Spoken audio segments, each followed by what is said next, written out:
Once you get your ice machine where you want it, you are going to want to let it sit for about 2 hours to let everything settle. And then you do want to clean out the ice bin and the scoop.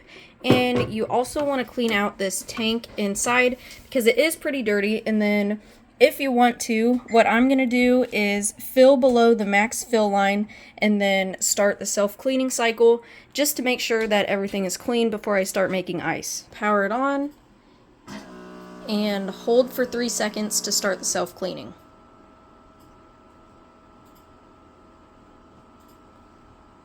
After about 3 minutes, your clean button is going to start flashing, and that's going to flash for 5 minutes. If you don't do anything within that 5 minutes, the cleaning cycle will stop.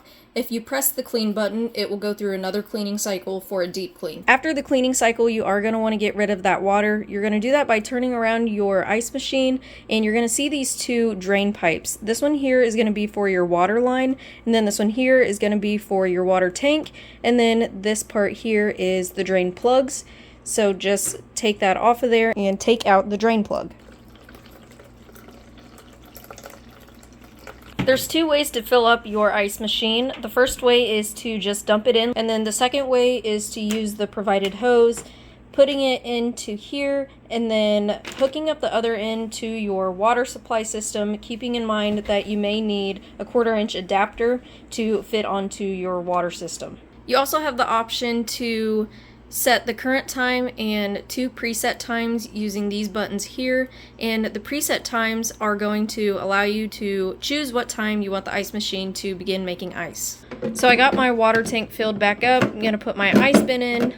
Once you power it on, if you don't have any preset times, then it will begin making ice cubes in 15 minutes. Alright, so the ice maker has been making ice for about an hour and a half. This is still the first ice cycle, and we haven't filled up the bucket yet. So this is kind of a slower process, a lot slower than I had anticipated. However, it did start dropping ice in the time frame that it was supposed to, around 12 to 15 minutes. Once the ice bin gets full, this ice full indicator will turn on, and then that's when you want to put this ice in the freezer. And then if you place the ice bin back in within 5 minutes of removing it, it will continue its cycle and make more ice. The ice bin will make 3 pounds of ice before it gets full, and then it can make 33 pounds of ice a day. So I do really like this ice machine. I like that you can set preset times, so you can choose when the ice machine is making ice, and I also like how quiet it is. There's just a slight hum, very quiet, which is nice. If you are an ice eater, you're going to love the type of ice that it makes.